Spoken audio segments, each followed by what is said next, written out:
안녕하세요. 삼성전자로 부자가 되고 싶은 주린이 주식 채널 삼성개미입니다.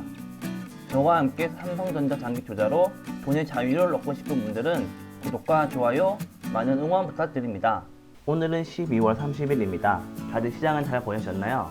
오늘 같은 상승 날이면 정말 좋겠는데 주식시장은 그렇지 못하겠죠? 오늘이 2020년 마지막 장 마감 날인데요. 내일 12월 31일은 장이 열리지 않으니 오매불만 기다리시면 안됩니다. 오늘 삼성전자 5가 어떻게 됐는지 다들 알고 계시죠? 오늘 완전 날아갔거든요. 삼성전자는 신고가 81,300원을 기록하면서 81,000원으로 마감하였고, 삼성전자 5도 73,600원으로 마감을 했습니다. 오전 장에는 하락으로 시작을 하더니 오후 장에 들어서는 엄청난 상승세를 보여줬습니다. 외국인 그리고 기관들은 특별배당금을 포기했습니다. 대신 수익을 실현했죠. 특별배당금만큼 주가가 하락하기를 기다리는 포지션으로 선택을 한 겁니다. 하지만 그걸 모르는 개인 투자자들이 아니죠. 나오는 매물들을 모두 개인 투자자들이 쓸어 담으면서 외국인 기관을 털어버렸습니다. 항상 자신들의 생각대로 흘러갔던 시장이 다르게 흘러가니까 많이 당황을 했을 겁니다. 그래서 이후 오후장부터 엄청난 매수세를 보여주기 시작했습니다. 이제 저점에는 개인 투자자들이 매수를 시작했고, 고점에서는 기관과 외국인들을 꼬시고 있는 상황입니다. 올해는 정말 다사다난한 해였다고 생각이 드는데 여러분들은 어떻게 생각하세요? 코로나 이놈의 시기가 모든 경제를 마비시켜버렸습니다. 삼성전자? 얄짤없습니다. 그대로 맞아버렸어요. 잘나가던 우리 삼성전자는 코로나 이후 엄청난 하락세를 맞이합니다. 주가는 계속 흘러나가고 개미는 벌벌 떨고 너도 나도 팔았어요. 하지만 그 중에서 엄청난 스나이퍼가 있었습니다. 싼 가격이라고 마구 쓸어 담으며 엄청난 저점에서 매수를 하게 되고 이후 엄청난 상승세를 보여줄 때 승자가 되었습니다. 저가 주식은 11월달에 시작을 해서 이야기로만 전해들었습니다. 만약 저 시기에 저도 있었으면 과연 샀을까요? 팔았을까요? 저도 참 궁금합니다. 다음으로는 삼성전자 내년 전망에 대해서 알아보겠습니다. 내년에는 주주 환원 정책을 새롭게 발표하는 해이며 2020년 1월 말쯤에 발표될 예정입니다. 상속세 마련 이슈로 인하여 배당금 상승이 예상이 되고 있으며 D램 생산 투자를 줄여서 배당금을 늘린다는 이야기가 나오고 있습니다. 내년 반도체 빅사이클로 인하여 매출 증가가 예상되는 D램 시장을 투자가 줄인다는 것은 다소 의아할 수 있습니다. 삼성전자는 안정적으로 수익을 낼 수 있는 D램 공급 조절 카드를 사용하는 것입니다. 현재 D램 반도체 세계 1, 2위는 삼성전자, SK하이닉스입니다. 삼성전자가 내년 월 40K 증설하는 것으로 방향을 잡았는데 전체 반도체 시장에서 투자는 계속 진행하지만 랜더 플래시, 파운드리에 좀 더 집중을 하고 D램은 올해 규모로만 투자를 한다는 것입니다.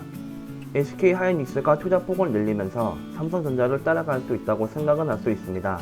하지만 SK하이닉스는 최근에 인텔 랜저 사업을 인수하게 되면서 내년 말 70억 달러를 지급해야 됩니다.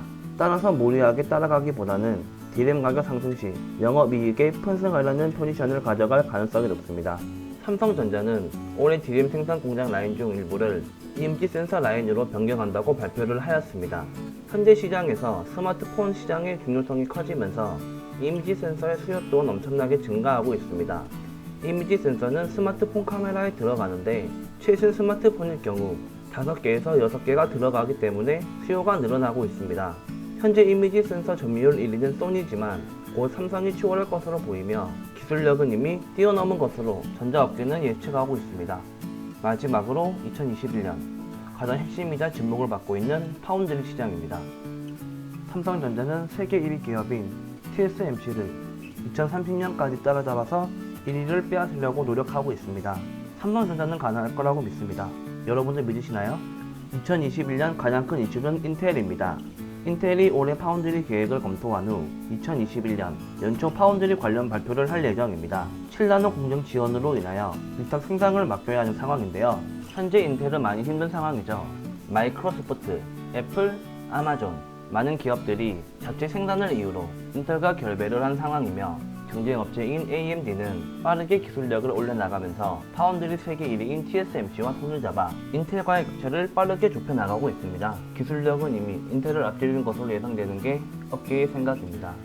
인텔의 파운드리 3가지 조건으로는 공급 일정 품질, 성능 공급망, 경제성을 제시하였습니다. 경쟁사인 AMD와 손을 잡은 TSMC는 이미 생산량이 가득한 상태이며 TSMC가 AMD와 애플의 물량을 줄여가면서 인텔의 물량을 받을지는 미지수입니다. 따라서 삼성전자의 수주가 기대가 되는 상황입니다. 하지만 TSMC는 일단 생산만 진행하여 경쟁사라고 보기는 어렵지만 삼성전자는 종합 반도체 기업으로서 인텔과 경쟁사가 되기에 부담감이 존재합니다. 하지만 2021년 모두 호재만 있는 건 아닙니다. 코로나가 아직까지 백신이 나오고는 있지만 서구라들 기세가 보이지 않는데 유럽을 중심으로 변종 바이러스가 발생하였습니다. 세계로 점점 뻗어나가고 있는 중인데 최근에 한국에 들어왔다는 뉴스도 나왔습니다. 이와 동시에 현재까지도 확진자 1,000명은 넘어가고 있으며 아직 검사를 진행 중이기에 좀 더 많아질 수도 있습니다. 사회적 거리두기 3단계가 발동할 시 이전 코로나 사태만큼은 아니지만 어느 정도 시장에 영향을 줘서 삼성도 그에 따라 주가가 하락하는 상황이 발생될 수 있습니다. 하지만 내년에도 한국 시장은 좋을 것이라고 예상됩니다. 실제로 JP모건에서는 내년 코스피 지수 3,000에서 3,200까지 갈 것으로 예상하고 있으며 코스피를 이끈 대장이 누군지는 알고 계실 거라고 생각합니다. 많은 투자자들이 매수 의견을 보여주고 있으며 올해보다 내년이 기대되는 삼성전자입니다. 목표가는 점점점 상향 조정되고 있습니다. 이상으로 2021년 삼성전자 주가 전망에 대해서 알아봤습니다. 이 영상을 통해 기업에 대한 확신을 좀 더 가지면 좋겠습니다. 올해 목표 수량은 채웠지만 마지막을 장식하고 싶어 소소하게 한 주를 매수해줬는데 이후에 주가가 상승해 놓습니다. 올 한 해 수고 많으셨습니다. 내년에는 좀 더 밝은 미래가 우리를 기다리면 좋겠습니다.